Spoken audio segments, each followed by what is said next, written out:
Hello students, मैं हूं कैलाश सोलंकी। मेरे यूट्यूब चैनल बायोलॉजी बाय के सोलंकी में आपका स्वागत है।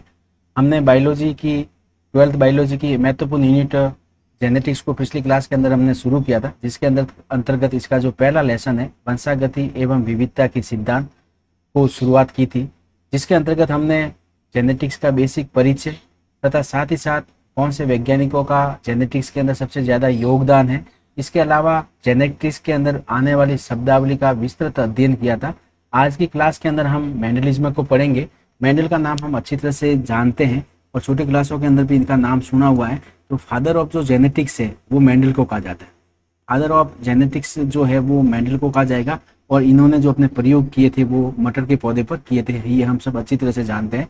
तो मेंडल का जितना भी एक्सपेरिमेंट वर्क था मटर के पौधे पर, जो भी इन्होंने काम किया था, काम करने के बाद में जो जो उन्होंने निष्कर्ष निकाले थे, अर्थात मटर के पौधे पर संकरण के प्रयोग के दौरान, प्रयोग के बाद में जो निष्कर्ष निकाले थे, उन सभी को मिलाकर अपन मेंडलिज्म के नाम से जानते हैं।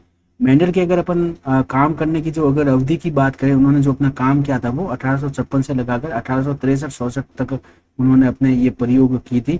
और ये अवधि कम से कम लगभग 7 से 8 वर्षों तक लगातार उन्होंने संकरण के प्रयोग किए थे और संकरण के प्रयोग करने के बाद में कुछ निष्कर्ष निकाले थे। और वो निष्कर्ष आज के 7-8 साल तक लगातार प्रयोग करने के बाद में उन्होंने कुछ निष्कर्ष निकाले और उन निष्कर्ष को आज की तारीख में हम वंशागति के नियम के रूप में जानते हैं। तो ये मेंडलिज्म है। मेंडलिज्म का जो संपूर्ण वर्क है वो मेंडलिज्म के नाम से जानता है। मेंडलिज्म या मेंडल के संकरण प्रयोगों को समझने से पहले हमें मेंडल के जीवन परिचय पर थोड़ा फोकस करना है कि भाई मेंडल कौन थे और पहली बार इनका नाम कब सुना गया। तो अगर अपन बात करें, सन 1901 की बात है कि 1901 के अंदर एक इंटरनेशनल पत्रिका थी फ्लोरा।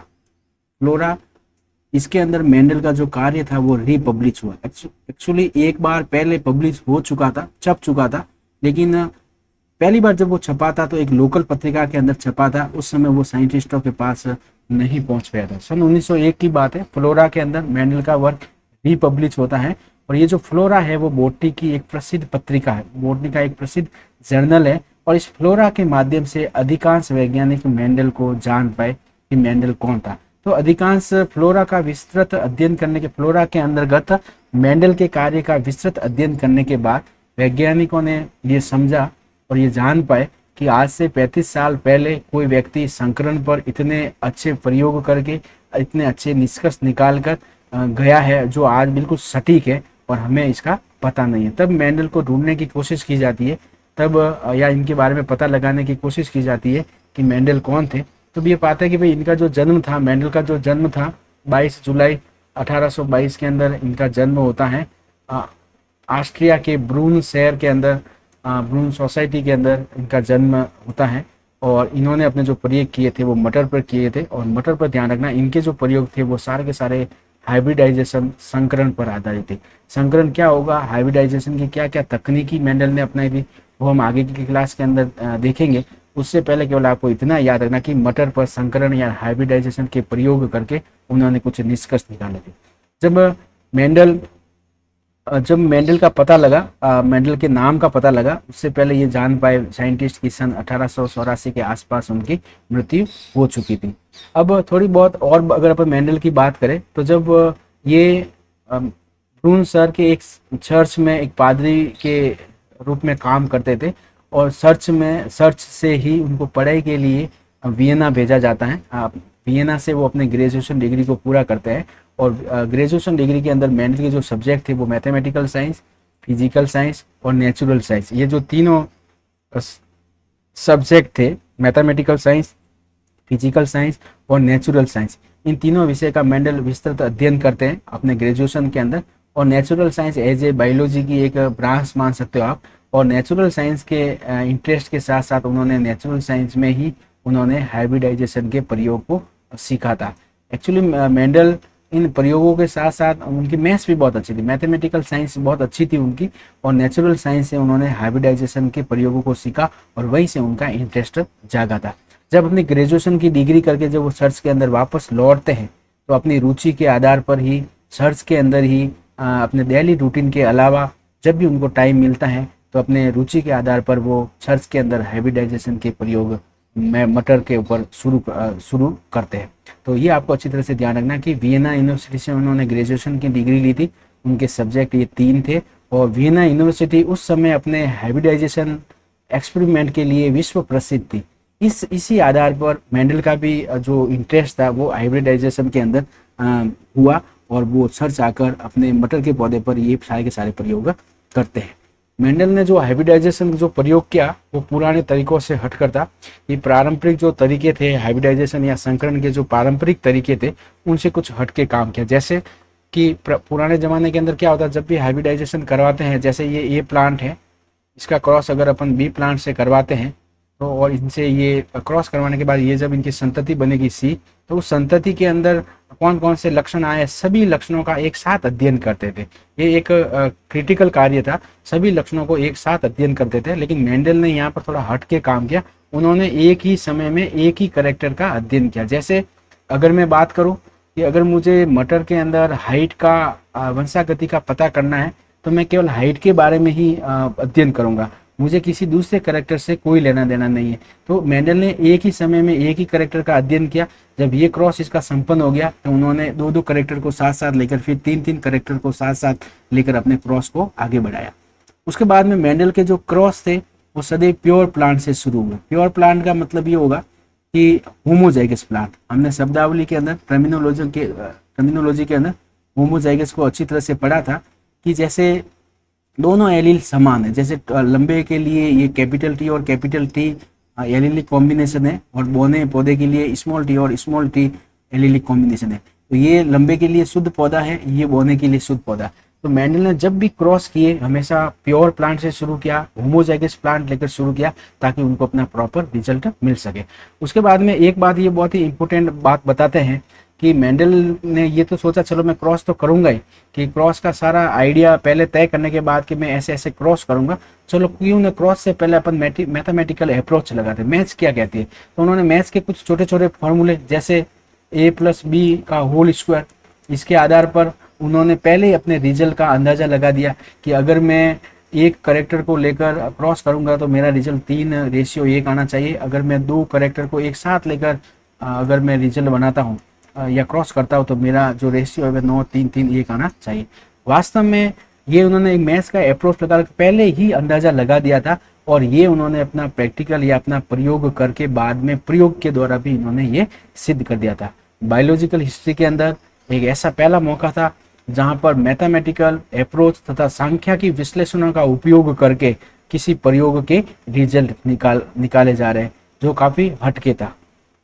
इन दौरान जब मेंडल अपन ये हाइब्रिडाइजेशन का जब काम पूरा किया तो अपने काम को लेकर वो उस समय नेचुरल हिस्ट्री सोसाइटी एक संस्था है जहाँ पर साइंटिस्टों का एक कॉन्फ्रेंस है, तो वहाँ पर नेचुरल हिस्ट्री सोसाइटी के अंतर्गत अपने कार्य को लेकर वहाँ पे जाते हैं और वैज्ञानिकों के सम्मुख वो अपने कार्य या अपने संकरण प्रयोगों को वो बताते हैं। लेकिन उस समय जो उनका काम था वो अधिकांश वैज्ञानिकों को पसंद नहीं आया। पहले पसंद आने का पहला कारण तो पसंद नहीं आने का पहला कारण तो यही था कि उन्होंने बायोलॉजी के अंदर मैथ्स के फॉर्मूलों का उपयोग करके रिजल्ट ला रहे हैं, वो वैज्ञानिकों को रास नहीं आया।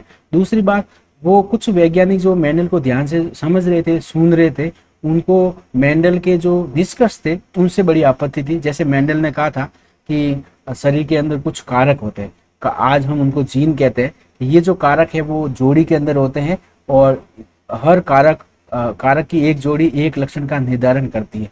मेंडल से ये पूछा गया कि भाई ये कारक कहाँ पे पाए जाते हैं, किस चीज के बने हुए होते हैं, ऑर्गेनिज्म में इनकी उपस्थिति कहाँ पर है, तो मेंडल इन चीजों का कोई जवाब नहीं दे पाया था। तो कुछ कारणों की वजह से वहां पर मेंडल का इतना रेस्पॉन्स नहीं मिला। लेकिन मेंडल का भाग्य कहे तो वहां पर एक भाग्य के आधार पर अगर अपन एक बात करें तो वो जो लेख था वो एक उस नेचुरल हिस्ट्री सोसाइटी की एक पत्रिका थी, उसके अंदर वो एक छोटे से लेख के रूप में उस समय छप गया था। तो 1665 की बात है, 1865 की अगर अपन बात करें तो 1865 के अंदर उस नेचुरल हिस्ट्री सोसाइटी कॉन्फ्रेंस के अंदर मेंडल का जो वर्क था वो annual proceeding of natural history society नामक पत्रिका के अंदर वो वर्क छपता है। और वहाँ पर मेंडल ने अपने जो कार्य था उसका जो टाइटल रखा था वो एक्सपेरिमेंट ऑफ प्लांट हाइब्रिडाइजेशन रखा था, अर्थात पौधों में संकरण के प्रयोग हेडिंग से उन्होंने उनका वो लेख annual proceeding of natural history society के अंदर उस समय छपा था।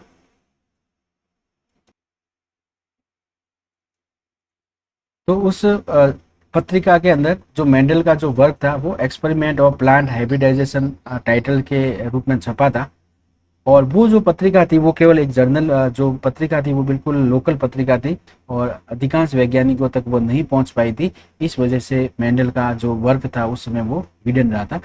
1900 की बात है जब तीन साइंटिस्ट ह्यूगो डी व्रीज जो हॉलैंड के थे, पॉल कॉरेंस जो जर्मनी के थे और वॉन वॉन सेरमॉक ये ऑस्ट्रिया के थे। ये तीनों साइंटिस्ट अलग अलग देश के अंदर इनके हाथ में वो 1865 वाली पत्रिका लग जाती हैं और ये भी इसी पर काम कर रहे थे। जब ये पत्रिका इनके हाथ में लग जाती है तब इन्होंने रियलाइज़ किया कि वास्तव में हम जो काम कर रहे हैं वो आज से 35 साल पहले कोई इंसान करके भी गया है और इतनी खूबसूरती से करके गया है और हमें ये रास्ता बता के गया है कि हाइब्रिडाइजेशन का जो काम होगा वो हमें किस प्रकार से करना है। तो इनकी ईमानदारी कहे, तीनों की अगर अपन ईमानदारी की बात करें, विशेषकर ह्यूगो डी व्रीज की अगर अपन ईमानदारी कहे तो उन्होंने मेंडल के जो काम को आगे करने की कोशिश की कि भाई मेंडल ने यहाँ तक तो किया है, अब हमें आगे क्या करना है वो सारी की सारी बात इन्होंने की।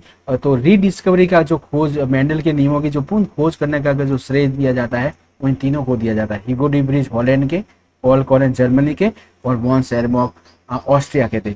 1900 के अंदर इन तीनों वैज्ञानिकों के सहयोग से स्पेशल ह्यूगो डी व्रीज ने ये जो फ्लोरा के अंदर इन्होंने मेंडल का जो काम था जो 1865 के अंदर पब्लिश हुआ था उस काम को दोबारा वापस फ्लोरा के अंदर पब्लिश करवाया, रीपब्लिश करवाया 1901 के अंतर्गत। और अपन जानते हैं कि ये फ्लोरा बॉटनी का एक प्रसिद्ध जर्नल था, अधिकांश वैज्ञानिकों के पास ये पहुंचा और अधिकांश वैज्ञानिकों के पास पहुंचने पर वो मेंडल के बारे में जान पाए।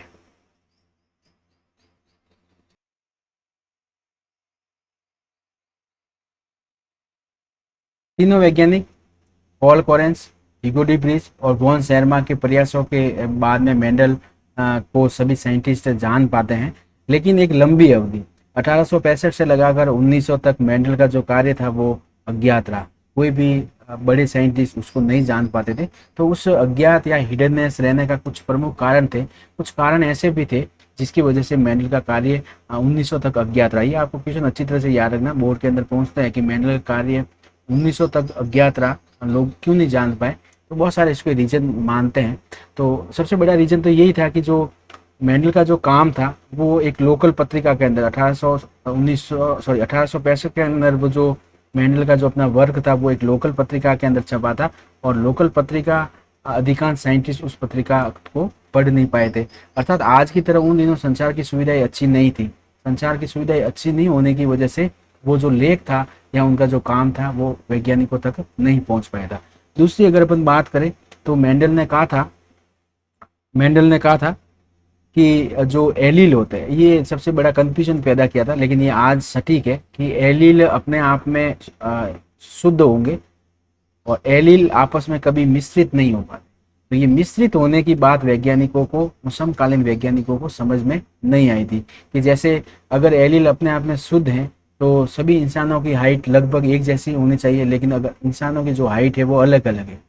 किसी के अंदर हाइट के अंदर वेरिएशन, सबसे ज़्यादा हाइट के अंदर वेरिएशन देखने को मिलता है, स्किन के कलर के अंदर वेरिएशन देखने को मिलता है। अगर एलील अपने आप में मिक्सिंग नहीं होते तो ये कलर सबके अंदर सेम होना चाहिए, सबकी हाइट सेम होनी चाहिए, और ऐसा उस वैज्ञानिकों का मानना था। लेकिन मेंडल इस कारण को वहाँ पे समझा नहीं पाए थे। तो एलीलों का एक दूसरे में मिश्रित नहीं हो पाना समकालीन वैज्ञानिकों को रास नहीं आया था। तीसरी अगर हम बात करें तो मेंडल ने अपने वर्क के अंदर मैथमेटिकल का, गणितीय तर्क का उपयोग किया था। गणितीय तर्क या फिर सांख्यिकी विश्लेषण का उपयोग किया था। और ये बात अभी साइंटिस्ट की समझ में नहीं आई कि भाई एक बायोलॉजी के कार्य के अंतर्गत आप गणितीय तर्क या गणितीय फॉर्मूले का उपयोग करके परिणाम निकाल रहे हो, तो उस समय के वैज्ञानिकों को ये बात समझ में नहीं आई। उसके बाद मेंडल को ये भी पूछा गया कि भाई, मेंडल ने कहा था कि भाई कोई कारक होंगे और कारक जो होंगे वो जोड़ी के अंदर होते हैं। शरीर के अंदर कारक होंगे और ये कारक जोड़ी के अंदर होते हैं और ये किसी एक लक्षण का निर्धारण करता है। एक जोड़ी कारक एक लक्षण का निर्धारण करते हैं। मेंडल से ये पूछा गया कि भाई ये जो कारक है वो कहाँ पर पाए जाते हैं। कहाँ पर पाए जाते हैं, कहाँ पर उपस्थित है, किसके बने हुए हैं, कहाँ पर होंगे और किसके बने होते हैं, इसके बारे में मेंडल कोई बता नहीं पाए थे। इस कारण वहाँ पर उनका जो कार्य था उस समय इतना पब्लिश नहीं हो पाया था, इतना फेमस नहीं हो पाया था। और एक सबसे फेमस कारण ये भी बताता है कि उस दिनों के अंदर जो चार्ल्स डार्विन थे वो अपने चरम पे थे। Charles Darwin origin of life, sorry origin of species, उनकी एक बुक्स आई थी, ओरिजिन ऑफ स्पीसीज।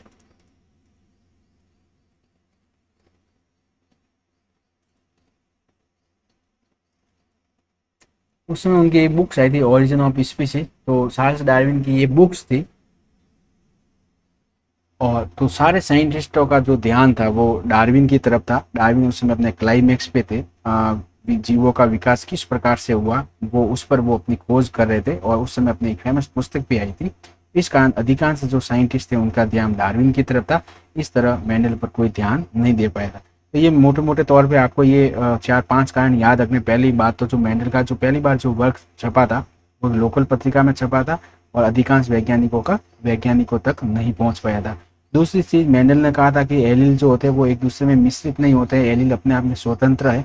ये बात समकालीन वैज्ञानिकों को रास नहीं आई। इसके अलावा मेंडल ने अपने जो प्रयोगों के अंदर गणितीय तर्क व सांख्यिकी विश्लेषण का उपयोग करके परिणाम बनाए थे, तो ये भी बात वैज्ञानिकों को पसंद नहीं आई थी कि मेंडल को वैज्ञानिक थे नहीं और एक मैथमेटिकल पर्सन बायोलॉजी के अंदर मैथ्स का यूज कर रहा है, तो ये बात परे थी, जो वैज्ञानिकों के परे थी। इसके अलावा मेंडल ने कहा था कि भाई जो कारक होंगे जोड़ी में होते हैं वो लक्षणों का निर्धारण करते हैं, और मेंडल से जब इनको पूछा गया ये कारक कहाँ पे होते हैं, किसके बने होते हैं, अर्थात इनकी भौतिक उपस्थिति का मेंडल कोई प्रमाण नहीं दे पाए। इसके अलावा चार्ल्स डार्विन अपने क्लाइमेक्स पे था। उस समय एक बहुत ही फेमस साइंटिस्ट थे चार्ल्स डार्विन का, उनका समय चल रहा था, कुल मिला के क्लाइमेक्स पे थे, तो सारे साइंटिस्ट का ध्यान चार्ल्स डार्विन की तरफ था। अतः मेंडल का जो काम था वो अज्ञात रहा। आज के कार्य के अंदर अपन इतना ही पढ़ेंगे। अगली क्लास के अंदर अपन इसके बारे में कि मेंडल ने मटर का पौधा चूज क्यों किया, और इसके बाद में जो हाइब्रिडाइजेशन की तकनीकी है वो कौन कौन सी होती है, उसके बारे में हम अगली क्लास के अंदर पढ़ेंगे। धन्यवाद।